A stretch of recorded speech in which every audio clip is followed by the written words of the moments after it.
Hi friends, Hindi decoded channel में आप सभी का स्वागत है। दोस्तों, जयशंकर प्रसाद द्वारा रचित चंद्रगुप्त नाटक के नायक और नायिका के चरित्र चित्रण के विषय में हमने अपने पिछले अध्यायों में चर्चा की थी। साथ ही साथ हम इसकी तात्विक समीक्षा पर भी पहले के अध्याय में चर्चा कर चुके हैं। आज के अध्याय में अपने कुछ विद्यार्थियों की फरमाइश पर हम चंद्रगुप्त नाटक के कुछ अंशों की सप्रसंग व्याख्या के विषय में जानेंगे।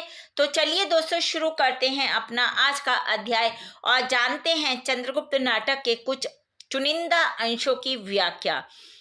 पहला है, आर्यावर्त का भविष्य लिखने के लिए कुचक्र और प्रताड़ना की लेखनी और मसी प्रस्तुत हो रही है।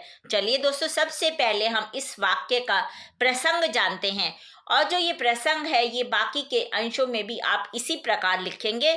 इसलिए मैंने आगे के वाक्यों में प्रसंग नहीं लिखा है क्योंकि यही प्रसंग आगे और भी वाक्यों में आना है।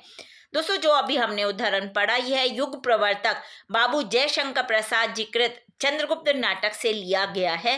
वे हिंदी साहित्य के श्रेष्ठ कवि, सफल नाटककार तथा अनुपम कथाकार हैं।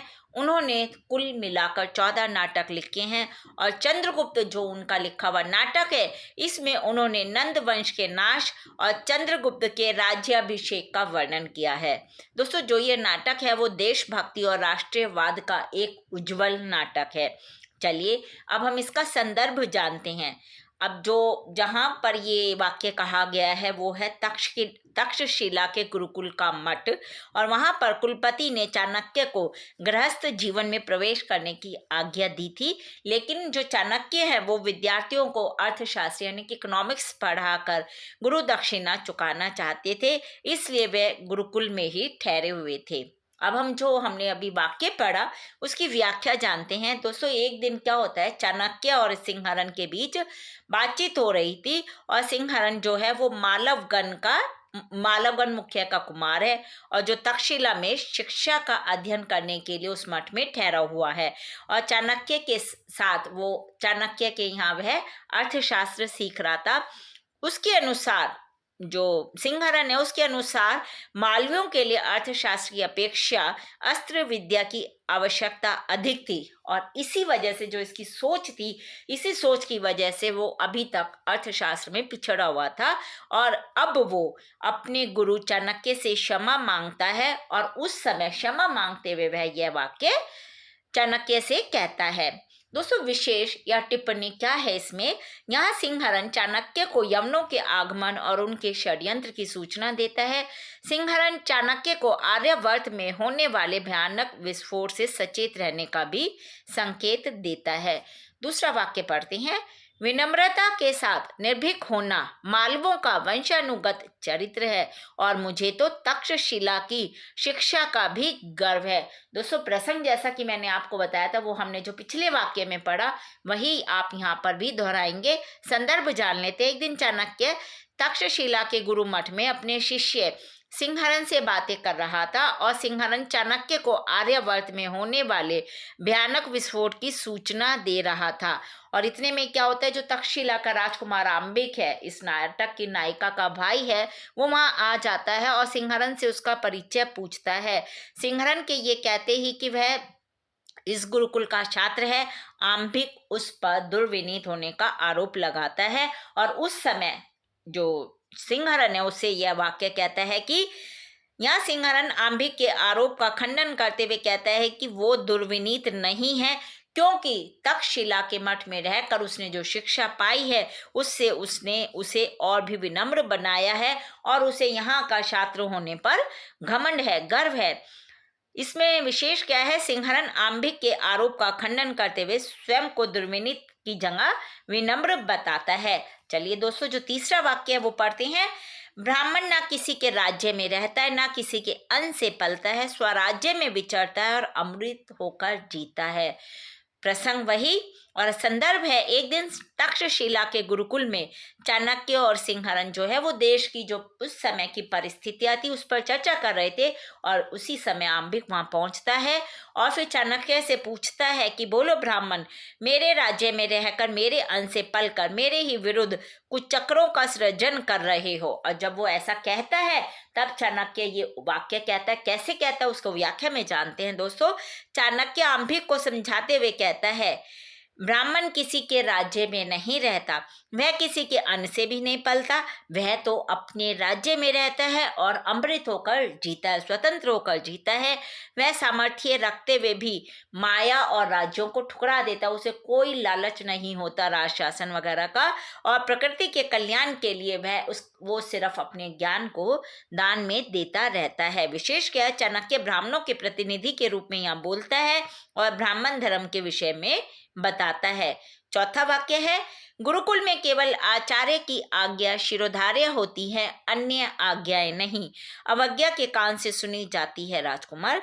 दोस्तों संदर्भ प्रसंग वही संदर्भ है जब आम्बिक सिंहरण को कुचक्रों के बारे में अपने विचार प्रकट करने की आज्ञा देता है। उस समय सिंहरण आम्बिक से यह वाक्य कहता है। कैसे कहता है वो व्याख्या में जानते हैं। सिंहरण कहता है कि गुरुकुल में केवल आचार्य की आज्ञा का पालन होता है और जो बाकी दूसरे लोग आज्ञा देते हैं उसका निरादर किया जाता है, क्योंकि गुरुकुल में रहने वाले शिष्यों के लिए गुरु के वचन ही शिरोधार्य होते हैं। टिप्पणी क्या है दोस्तों, सिंहरण बोलता है कि आम्बिक के गुरु न होने के कारण उसकी आज्ञा का पालन करने की आवश्यकता नहीं है। और दूसरा है, प्राचीन काल में गुरु का बहुत आदर होता था और गुरु की आज्ञा का सच्चा पालन भी होता था। पांचवा वाक्य पढ़ते हैं, मालव और मगध भूलकर जब तुम आर्यवर्त का नाम लोगे तभी वह मिलेगा। संदर्भ प्रसंग वही है दोस्तों। संदर्भ जानते हैं, जब सिंहरण मालव होने का और चंद्रगुप्त मगध होने का आत्माभिमान प्रकट करते हैं, मतलब सिंहरण को है कि वो मालव है इस बात का अभिमान है और चंद्रगुप्त को मगध होने का, तो चाणक्य उनको यह वाक्य कहता है। कौन सा वाक्य कहता है? जो अभी हमने पढ़ा। कैसे कहता है व्याख्या में जानते हैं। चाणक्य सिंहरण से कहता है कि तुम मालव हो और चंद्रगुप्त मगध है, ले और तुम्हें मालव होने का अभिमान है क्योंकि तुम मालव के हो, और चंद्रगुप्त मगध का इसलिए उसे मगध होने का अभिमान है। लेकिन हमें यह अभिमान भूलकर आर्यवर्त का नाम लेंगे तभी वह हमें प्राप्त होगा, यानी कि हमें पूरे देश का नाम एक साथ लेना है। तुम दोनों को अभिमान को भूलकर देश भक्ति पर अनुरक्त होना होगा, यानी कि अपने अपने प्रांत की भक्ति छोड़ो और देश पर अपना ध्यान केंद्रित करो। टिप्पणी जानते हैं, चाणक्य प्रांतीय भावना को छोड़कर विशाल देश की भावना को धारण करने की सलाह देता है और नाटक का प्रसाद की राष्ट्रीय भावना की अभिव्यक्ति इस वाक्य में होती है। छठा और आज का अंतिम वाक्य पढ़ते हैं दोस्तों। खींच ले ब्राह्मण की शिखा, शूद्र के अन्न से पले हुए कुत्ते खींच ले, परंतु यह शिखा नंदकुल की काल सर्पिन है, वह तब तक न बंधन में होगी जब तक नंदकुल निशेष ना होगा। दोस्तों प्रसंग वही लिखना है। संदर्भ जानते हैं, चाणक्य नंद की राज्यसभा में मगध शासन नीति की निंदा करता है। नंद उसे बाहर जाने को कहता है। तब चाणक्य उससे कहता है कि सावधान नंद, तुम्हारी धर्मांधता से प्रेरित राजनीति आंधी की तरह चलेगी, मतलब तेज एक बार चलेगी फिर उड़ जाएगी, उसमें नंद वंश समूल उखड़ जाएगा। आंधी आती है तो सब कुछ अपने साथ उखाड़ देती है, चारों तरफ तबाही मचा देती है। इस पर जब वो ऐसा कहता है कि जो तुम्हारा जो शासन है उससे नंद वंश का नाश हो जाएगा, तब नंद आज्ञा देता है, प्रतिहारी इसकी शिखा पकड़कर इसे बाहर करो। चाणक्य की प्रतिहारी उसकी चाणक्य की शिखा पकड़कर घसीटता है। तब चाणक्य उनसे ये बात कहता है। व्याख्या में जानते हैं, चाणक्य प्रतिज्ञा करता है, शूद्र राजा नंद के अन्न से पले हुए कुत्ते, जो उसके बाल खींच रहा था उनको वो कह रहा है प्रतिहारी को, खींच ले ब्राह्मण की शिखा, यह शिखा नहीं नंद कुल को काटने वाली सर्पनी है। जो तुमने आज मेरे बाल खींचे हैं, तुमने मेरे बाल नहीं खींचे, एक सांप को सर्पनी को छेड़ा है। नंद कुल को काटने वाली ये जो शिखा है वो नंद कुल को काटने वाली सर्पनी है, और ये तब तक नहीं बांधी जाएगी जब तक कि नंद कुल का सर्वनाश ना होगा। टिप्पणी क्या है दोस्तों, विशेष क्या है, यहाँ नंद की दुष्टता और चाणक्य की प्रतिज्ञा व्यक्त हुई है।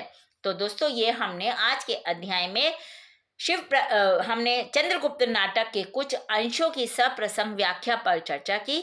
आगे के अध्यायों में हम कुछ और अंशों की व्याख्या पर चर्चा करेंगे। इसके साथ ही हिंदी भाषा के और भी प्रमुख विषयों पर हम आगे के अध्याय में समय समय पर इसी प्रकार चर्चा करते रहेंगे। पर दोस्तों उसको सुनने के लिए आपको मेरे इस चैनल को लाइक और सब्सक्राइब करना होगा। धन्यवाद दोस्तों, आपका दिन शुभ हो।